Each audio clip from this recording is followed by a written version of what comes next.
Everyone, कैसे हो आप लोग? और पढ़ाई वढ़ाई सब ठीक हो रही है? मुझे पता है अब एग्ज़ाम आने वाले हैं आपके बीसीए का, तो आपको याद आएगी कि आपको पढ़ना भी है कॉलेजों में। अब ध्यान देना।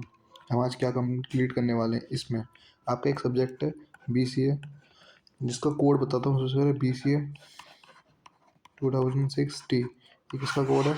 इंडियन पॉलिटी का। किसका? इंडियन पॉलिटी का। भैया किसके लिए?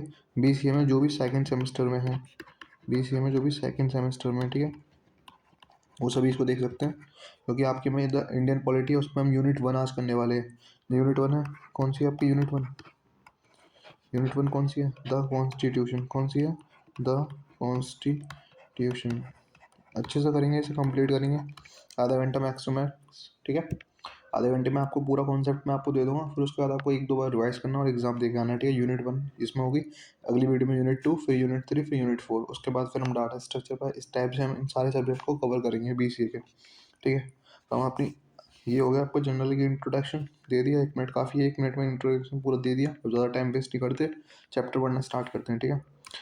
ध्यान दीजिए, हम पढ़ने वाले मेकिंग ऑफ इंडियन कॉन्स्टिट्यूशन। देखो, इंडियन कॉन्स्टिट्यूशन को पढ़ने से पहले आपको जानना ज़रूरी है कि ये कैसे कैसे स्टार्ट हुआ, क्यों इंडियन कॉन्स्टिट्यूशन की हमें ज़रूरत पड़ी, क्या दिक्कत थी, ठीक है। तो सबसे पहले सुनिए, 1934 में इम्पोर्टेंट हिस्ट्री फैक्ट पढ़ते हैं कि कैसे कैसे ये कहानी स्टार्ट हुई थी, कैसे कैसे आगे बढ़ी, वो पढ़ते हैं। सबसे पहले 1934 में एम एन रॉय, कौन थे? M N Roy.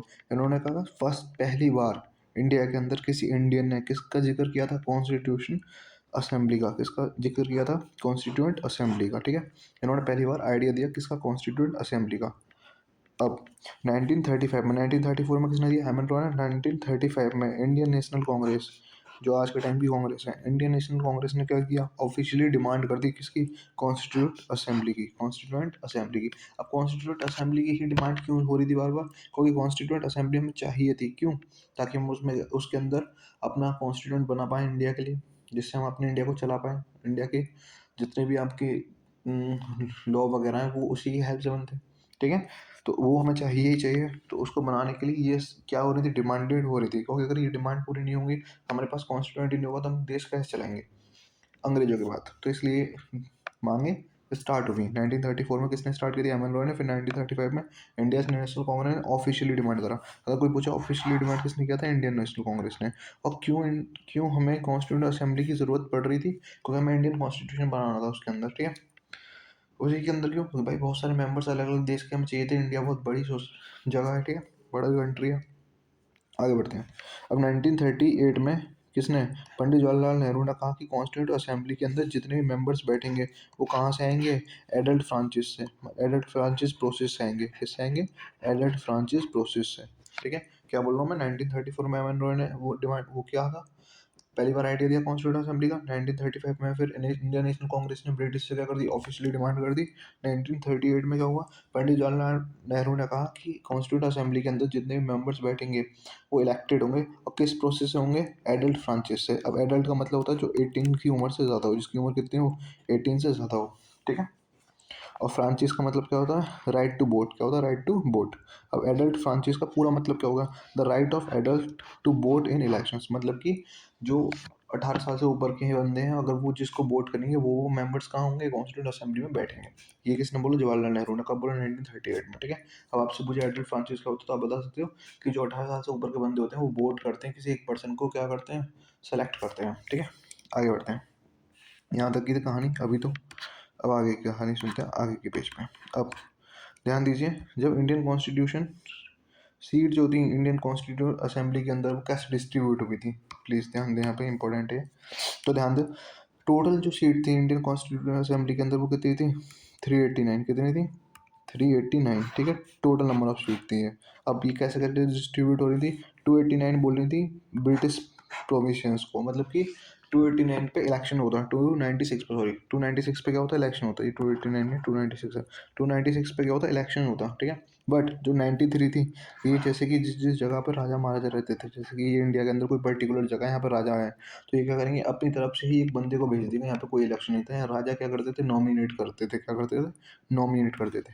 तो याद रखना, 93 क्या थी? प्रिंसली प्रोविंस थे, मतलब जहाँ पर राजा महाराजा का वो था शासन, वहाँ पे कोई इलेक्शन नहीं था। राजा ही क्या करते थे, एक बंदे को भेज देते थे अपनी स्टेट की तरफ से, ठीक है। अब वहाँ पे कोई भी इलेक्शन नहीं था। जो बाकी की 296 थी, वो क्या थी, ब्रिटिश के अधीन थी, मतलब ब्रिटिश उनके ऊपर राज कर रहे थे। तो वहाँ पे क्या मेंबर्स को क्या करा गया, इलेक्ट किया गया, इंडियन मेंबर्स को।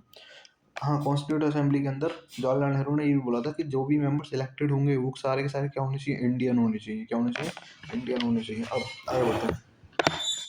इलेक्शन किसके बेस्ड पे हुआ था, अपॉन पॉपुलेशन। इसका मतलब क्या है, जो आपकी सीट थी, जो आपकी क्या थी, सीट्स, वो किसके हिसाब से डिस्ट्रीब्यूट हुई थी, पॉपुलेशन के हिसाब से। मतलब एक सीट किसके ऊपर थी, 10 लाख पर्सन के ऊपर। मतलब कि एक सीट किसको रिप्रेजेंट कर रही थी, 10 लाख पीपल्स को, ठीक है। अब इलेक्शन जो हुए थे इनडायरेक्टली मेथड से हुए थे, ठीक है। अब हाईएस्ट सीट कितनी कहाँ पे थी, यूपी के अंदर। हाईएस्ट सीट कहाँ पे थी, यूपी के अंदर। कितनी थी, 80। कितनी थी, 80, ठीक है। कोई पूछ ले हाईएस्ट सीट उस टाइम पे किसके पास थी, यूपी के पास। कितनी थी, 80, ठीक है। अब डिस्ट्रीब्यूशन कैसे हुआ था, मैंने बताया आपको। एक सीट कितने पीपल्स के ऊपर थी, 10 लाख सीट पीपल्स के ऊपर।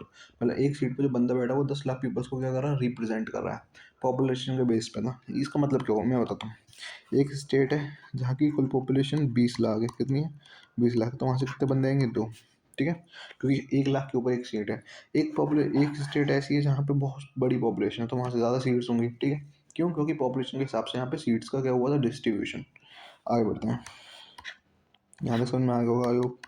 अब जो इलेक्शन हुए थे उसके अंदर कौन कितना जीता, कितनी सीटों से जीता, तो याद रखना। इलेक्शन कब हुए थे, जुलाई अगस्त 1946 में हुए थे। कांग्रेस ने कितनी सीट्स ली, 208 सीट्स पे जीते। मुस्लिम लीग जो थी दूसरी, कांग्रेस लीग थी एक, वो कांग्रेस थी एक, और दूसरी क्या थी, मुस्लिम लीग। मुस्लिम लीग कितनी सीट जीती थी उस टाइम पे, 73 सीट्स। कितनी जीती थी, 73। अब छोटी छोटी पार्टीज होती थी, स्वराज पार्टी होगी, बहुत सारी पार्टी थी। इन्होंने कितनी जीती थी, 8 सीट। कितनी जीती थी, 8 सीट, ठीक है। समझ में आ गया यहाँ तक। अब why constitute assembly form, constitute assembly form क्यों होनी चाहिए थी।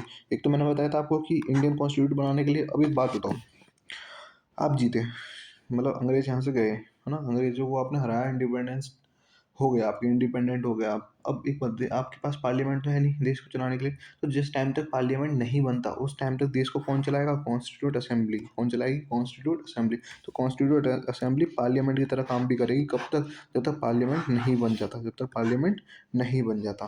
तो कॉन्स्टिट्यूट असेंबली क्यों बनानी ज़रूरी थी, एक तो वो इंडिया का कॉन्स्टिट्यूशन बनाती, दूसरी चीज़ वो पार्लियामेंट की तरह काम करती जब तक पार्लियामेंट नहीं बन जाता, ठीक है। अब जो fact related to constituent assembly है ना, ये फैक्ट है किससे रिलेटेड है, कॉन्स्टिट्यूंट असेंबली से। अब कॉन्स्टिट्यूंट असेंबली बन गई, पहली मीटिंग कहाँ पे हुई, दिल्ली में हुई। और कब हुई, 9 दिसंबर 1946 में। कहाँ हुई, दिल्ली में हुई। कब हुई, 9 दिसंबर 1946 में। इसके अंदर कितने मेंबर्स प्रेजेंट थे उस टाइम पे, 211 मेंबर्स। कितने में से कितने थे टोटल, बताओ टोटल कितने थे, याद करो, कमेंट करो, कमेंट टोटल कितने थे, मैंने बताया था आपको, ठीक है।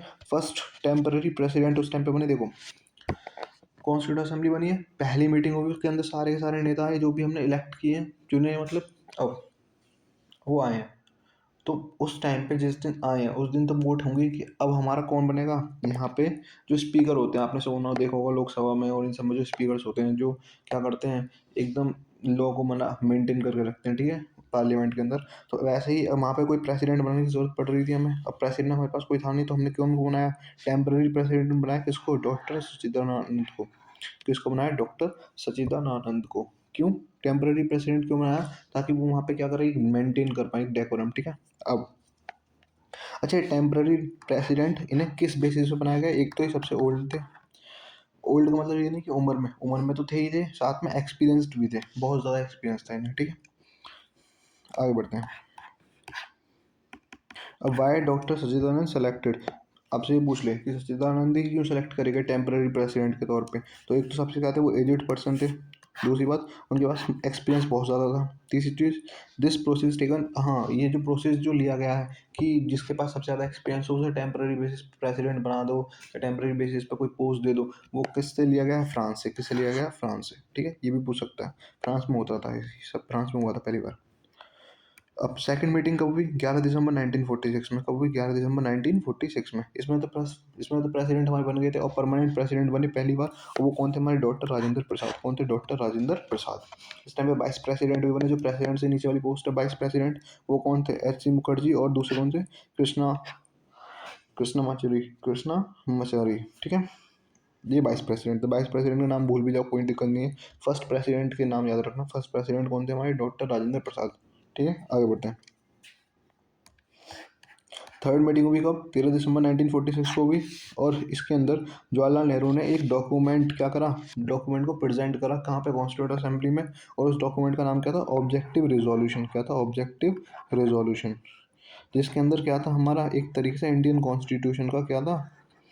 जैसे कि आप घर पर बनाते हो तो एक मैप लेते हो ना, वैसे इंडियन कॉन्स्टिट्यूशन का बेसिक आइडिया था। इंडियन कॉन्स्टिट्यूशन का क्या था? एक बेसिक आइडिया। ठीक है, तो विजन था ऑफ द इंडियन कॉन्स्टिट्यूशन का। कब कब प्रेजेंट किया था उन्होंने वो? थर्ड मीटिंग में। कब हुई थी वो? 13 दिसंबर 1946 को। किसने किया था? जवाहरलाल नेहरू ने। उस डॉक्यूमेंट का नाम क्या था? Objective resolution. Objective resolution. ठीक है, आगे बढ़ते हैं।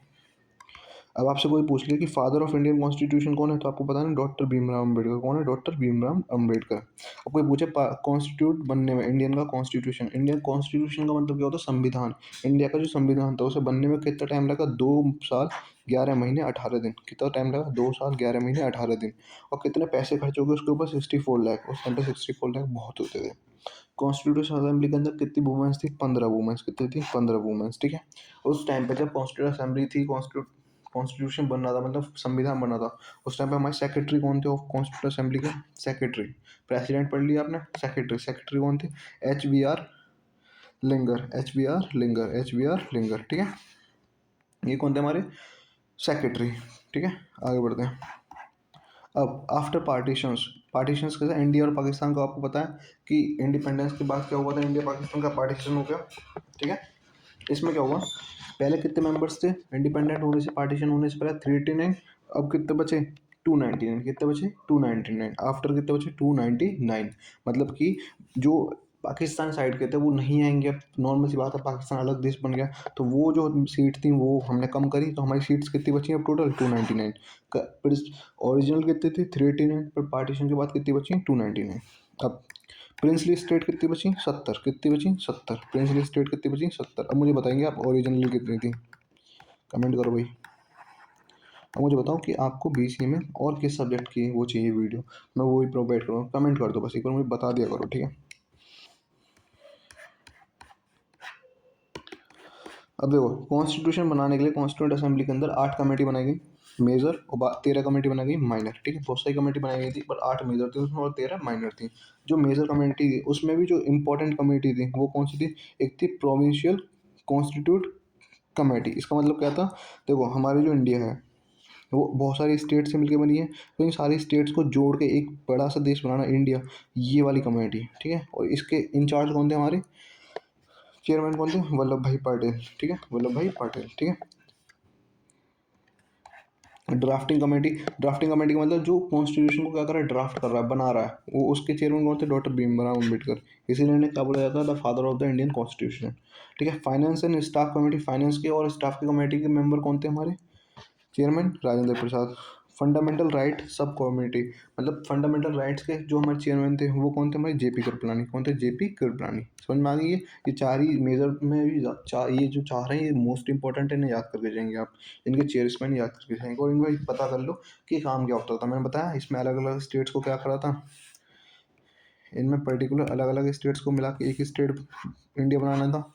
इसमें कॉन्स्टिट्यूशन बनाना था, इसमें फाइनेंस का ध्यान रखना था। ठीक है, हिसाब का। और इसमें फंडामेंटल राइट्स का ध्यान रखना था कि किसी के भी कोई भी कॉन्स्टिट्यूशन बनाते टाइम कोई भी राइट को क्या ना हो, अहित ना हो, मतलब उसके राइट्स को कुछ नुकसान ना हो। अब ड्राफ्टिंग कमेटी के बारे में पढ़िए।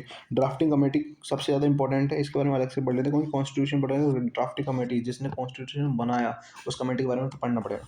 तो फॉर्म कब हुई थी? 29 अगस्त 1947। कब बनी थी? 29 अगस्त 1947 में। इसके अंदर टोटल मेंबर कितने थे? 7। कितने थे? 7। और इसके हेड कौन थे? डॉक्टर भीमराव अम्बेडकर, जो क्या थे इसके चेयरमैन। ठीक है, अब पहला ड्राफ्ट कब बना के दिया इन्होंने? फरवरी 1948 में। देखो, ड्राफ्ट का मतलब क्या है? जैसे आपने एक मॉडल बना के दिया, अब उस मॉडल में क्या क्या खराबी है वो हम देखेंगे, उसमें और सुधार करेंगे। तो इन्होंने पहले ड्राफ्ट कब दिया? कॉन्स्टिट्यूशन असेंबली के अंदर 1948 में, फरवरी में। फिर उसमें जो खराबी थी, जो भी चीज़ें थी, तुमने सुधारा, तो दोबारा दूसरा ड्राफ्ट कब दिया? अक्टूबर में दिया, 1948 में ही। अब इसके अंदर जो भी चीज़ें सुधारने वाली थी या जो भी चीज़ें करेक्ट करनी थी उन्हें किया, और सबसे फाइनल ड्राफ्ट को दे दिया हमें कब? नवंबर 1948 में। और वो पास कब हुआ था? 26 नवंबर 1949। तो याद रखेंगे आप, पास्ट का मतलब लागू नहीं, अभी सिर्फ पास्ट हुआ है। पास्ट हुआ 26 नवंबर 1949 और लागू कब से होने स्टार्ट हो गया था? 26 जनवरी 1950। ठीक है, जिसे हम रिपब्लिक डे भी कहते हैं अपना। अब फंडामेंटल राइट्स और फंडामेंटल ड्यूटीज़ के बारे में पढ़ना। पहले फंडामेंटल ड्यूटीज़ के बारे में पढ़ेंगे। फंडामेंटल ड्यूटीज़ क्या होती हैं? जैसे जो हम इंडिया में रहते हैं, हमारी कुछ ड्यूटीज़ होती हैं जो हम सबको एज अ इंडियन निभानी चाहिए, पूरी करनी चाहिए। ये नॉन जस्टिबल होती है, इनकी वजह से आपको सज़ा नहीं मिलेगी अगर आप इनको नहीं पूरा करते हो तो, बट अगर करोगे तो और अच्छी बात है। ठीक है, अब ये फंडामेंटल ड्यूटीज़ किसने सजेस्ट की थी? स्वर्ण सिंह कमेटी ने। मतलब कि इस कमेटी को बैठाया गया और ये पूछा गया, इससे ये कहा गया कि आप ऑब्जर्व करिए, बताइए फंडामेंटल ड्यूटीज़ ज़रूरी है या नहीं है। तो इन्होंने बोला हाँ ज़रूरी है। और ये कब हुई थी? 1976 में। ये कमेटी कब बनी थी? 1976 में, मतलब इसने रिकमेंडेशन दिया था। अब ये फंडामेंटल ड्यूटीज़ हमने कहाँ से ली हैं? यूएसएसआर, मतलब रशिया से। कहाँ से ली हैं? रशिया से। ठीक है, फंडामेंटल ड्यूटीज़। अब ये फंडामेंटल ड्यूटीज़ कॉन्स्टिट्यूट में कहाँ रखी गई हैं? पार्ट 4A में। कहाँ रखी गई हैं? पार्ट 4A में। जैसे चैप्टर 4 चैप्टर 2 होता है ना, वैसे पार्ट 4A में। ठीक है, अब फंडामेंटल ड्यूटीज़ देखो, जब हमारा कॉन्स्टिट्यूशन बना था, जब हमारा संविधान बना था, तब थी नहीं, तो इन्हें बाद में ऐड करा गया। तो इन्हें बाद में ऐड करने के लिए हम अमेंडमेंट करते हैं। अमेंडमेंट का मतलब कहते हो संशोधन, जो हम अलग से करते हैं। कोई भी चीज़ कॉन्स्टिट्यूट में अगर हमें ऐड करनी है, कोई भी चीज़ बाद में हमें ऐड करनी है, तो उसके लिए अमेंडमेंट करना पड़ता है। तो इसके लिए जो अमेंडमेंट हुआ था वो कौन सा था? 42 कॉन्स्टिट्यूशनल अमेंडमेंट। कौन सा हुआ था? 42 कॉन्स्टिट्यूशनल अमेंडमेंट। ठीक है, 1976 में। ये नॉन जस्टिबल होती हैं, मतलब कि अगर आप नहीं भी करते तो कोई सज़ा वगैरह नहीं है इनके ऊपर। स्टार्टिंग में 10 थी और अब प्रेजेंट में कितनी है? 11। स्टार्टिंग में कितनी थी? 10 और अब प्रेजेंट में कितनी? 10। अब एक बात तो याद रखना, 42 कॉन्स्टिट्यूशनल अमेंडमेंट, जिसके वजह से आपने किसको ऐड किया था? फंडामेंटल ड्यूटीज़ को। इसको हम मिनी कॉन्स्टिट्यूशन भी बोलते हैं। क्या बोलते हैं? हमारा एक मिनी कॉन्स्टिट्यूशन। ठीक है, क्यों? क्योंकि इसके अंदर बहुत सारी चीज़ें आती है, फंडामेंटल ड्यूटीज़, फंडामेंटल राइट्स, बहुत सारी चीज़ें। ठीक, इसे हम इसे मिनी कॉन्स्टिट्यूशन भी बोलते हैं। यहाँ तक क्लियर है? आगे बढ़ते हैं। पहली ड्यूटी क्या होती है? पहली ड्यूटी ये होती है कि हम कॉन्स्टिट्यूशन के अधीन रहें। दूसरी चीज़, हम रेस्पेक्ट करें अपने नेशनल फ्लैग की और नेशनल एंथम की। मतलब जो इतनी भी हमारी नेशन से जुड़ी हुई चीज़ें हैं, इनकी हम रेस्पेक्ट करें। पहली ड्यूटी हमारी यही है। दूसरी ड्यूटी क्या है हमारी? कि हम फॉलो करें नोबल आइडियाज़ को। मतलब कि जो भी हमारे स्ट्रगल फ्रीडम फाइटर्स हैं, जो भी हमारे फ्रीडम फाइटर्स हैं, तो उन्होंने कैसे कैसे सेक्रीफाइस किया, हम उसकी रेस्पेक्ट करें और उनके सिद्धांतों को फॉलो करें। भगत सिंह जैसे इंसानों को, उनके सिद्धांत जो थे उनको फॉलो करें। ठीक है, ये हमारी सेकंड ड्यूटी है। अभी नॉन जस्टिबल है, तुम्हें करना है तो करो, नहीं करना, जानवर बन के रहना तो रह सकते हो, कोई दिक्कत नहीं है। तीसरी ड्यूटी क्या है? टू अपहोल्ड करना एंड प्रोटेक्ट करना सोवरेनिटी को, यूनिटी को और इंटीग्रिटी को। मतलब कि देश के अंदर एकता बना के रखना, इंटीग्रिटी बना के रखना, सभी धर्मों का इक्वली क्या करना? रेस्पेक्ट करना, भाईचारा वाली फीलिंग डेवलप करना। यही सब क्या हमारी थर्ड ड्यूटी। ठीक है, फोर्थ ड्यूटी क्या है हमारी? To defend. अगर आपके देश पर कोई नुकसान पहुंचता है, अगर आपके देश को कोई मुश्किल वक्त से गुजरना पड़े, तो उस टाइम पे आप क्या कर सकते हैं? नेशनल फोर्सेस में आके हमारे देश को क्या कर सकते हैं? सर्विस प्रोवाइड कर सकते हैं। ये आपकी कौन सी ड्यूटी है? फोर्थ ड्यूटी है। पर ये कोई मैंडेटरी नहीं होता कि जाओ सभी सेना में भगेंगे, नहीं।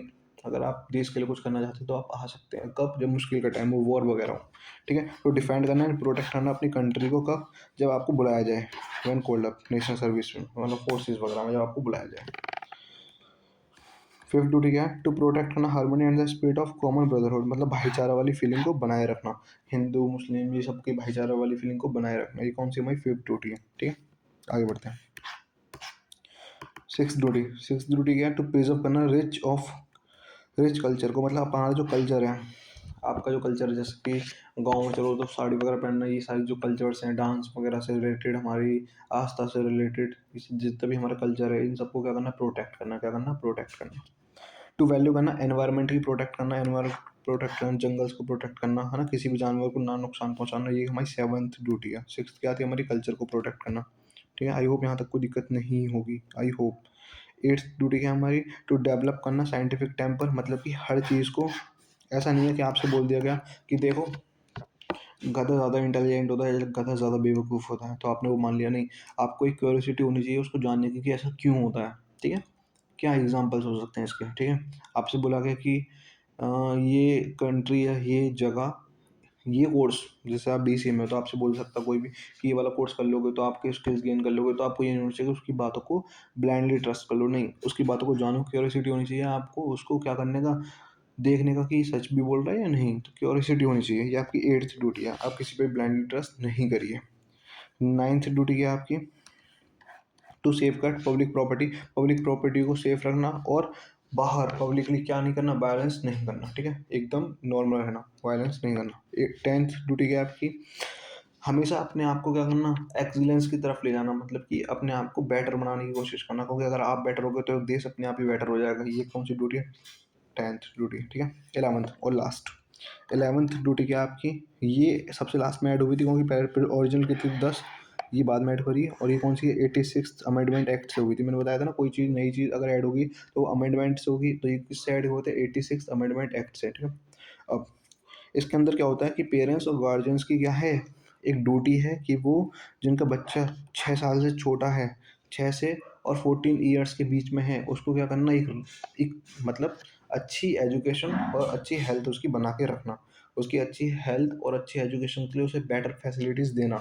ये किसकी ड्यूटी है? पेरेंट्स की और गार्जियंस की, ठीक है। आगे बढ़ते हैं। फंडामेंटल ड्यूटीज़ आपकी कंप्लीट होती हैं। अब आता है आपके फंडामेंटल राइट्स, मतलब अगर आप इंडिया में रहते हो तो ये राइट्स आपको मिलते हैं, ठीक है। जो आप बोलते रहते हो, right to equality, right to speak, वही सारे पढ़ने वाले हैं। अब ये कहाँ पे रखे गए हैं? कॉन्स्टिट्यूशन के अंदर पार्ट 3 में रखे गए हैं। इसे मैग्ना कार्टा भी बोलते हैं। इसे हम अपने इंडियन कॉन्स्टिट्यूशन को क्या बोलते हैं? मैग्ना कार्टा, ठीक है। अब ये कहाँ से लिए गए थे? यूएसए से। कहाँ से लिए गए थे? यूएसए से। ये जस्टिसेबल है। अगर आपके फंडामेंटल राइट्स को कोई नुकसान पहुंचाता है तो आप उसके ऊपर क्या कर सकते हो? केस कर सकते हो, जस्टिसेबल है। करेंटली पहले कितने थे? 6 थे। वो अब कितने? 6 हैं। और ओरिजिनल कितने थे? 7। जब इंडियन कॉन्स्टिट्यूशन बना था तब कितने थे? 7, पर अब कितने? 6, ठीक है। और आर्टिकल नंबर 14 टू 32 ये सारे के सारे किसको बताते हैं? फंडामेंटल राइट्स को। किसको दिखाते हैं? फंडामेंटल राइट्स को, ठीक है। आर्टिकल नंबर 14 से 32 तक। आगे बढ़ते हैं। आर्टिकल नंबर 14 टू 18 क्या बताता है? Right to equality. सभी क्या है? इक्वल है। सभी क्या है? इक्वल है, ठीक है।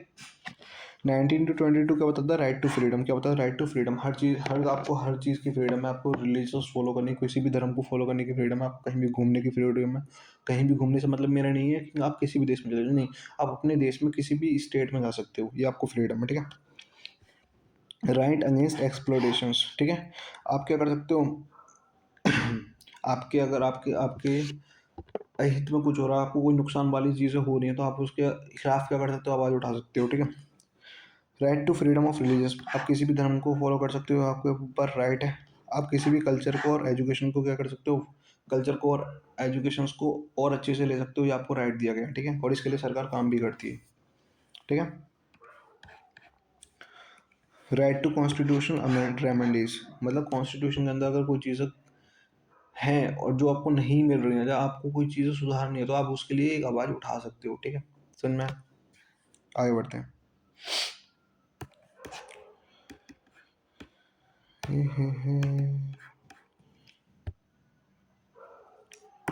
हाँ, कर लो, सारे नोट्स आज नहीं पढ़ाऊंगा। आपने बहुत सारे पेज देख लिए ना अभी, नहीं पूरे नहीं पढ़ने आज, हम बहुत कम पढ़ने हैं अभी, ठीक है। आगे बढ़ते हैं।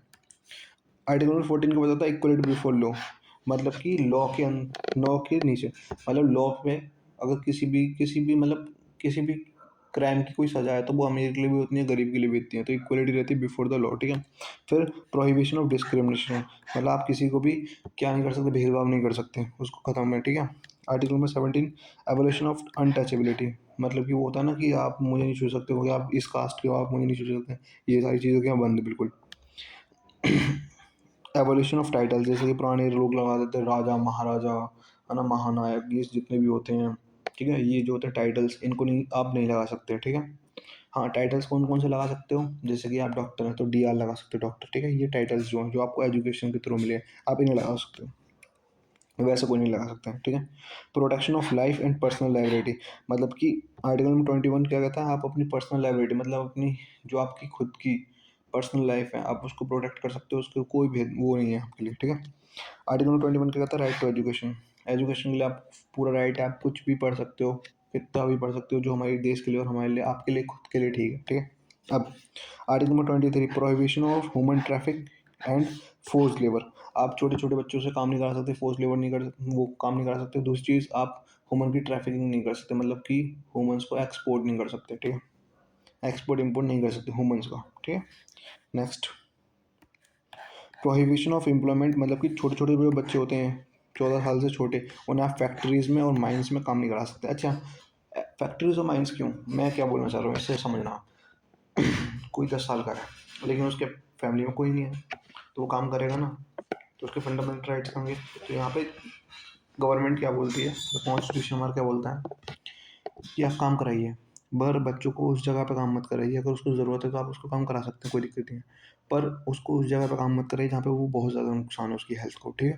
तो ये होती है दिक्कत। नेक्स्ट पढ़ते हैं, right of minority to stabilise and administer educational institutions. मतलब कि देखो, आपको भी राइट है, चाहे माइनॉरिटीज़ हो या मेजॉरिटी हो, सबको राइट होता है कि वो अपना इंस्टीट्यूशन खोल सकते हैं, ठीक है, अपने लिए बिजनेस खोल सकते हैं। बट जो आपके SC ST जो जितनी माइनॉरिटीज़ वाली कम्युनिटीज़ हैं, इनको गवर्नमेंट क्या करती है, अपनी तरफ से भी क्या करती है, फैसिलिटीज प्रोवाइड करती है ताकि वो इन चीज़ों में आगे बढ़ें, ठीक है। Article number 32, right to constitution remedies, मैंने बता दिया था आपको, समझ में आ गया आर्टिकल्स।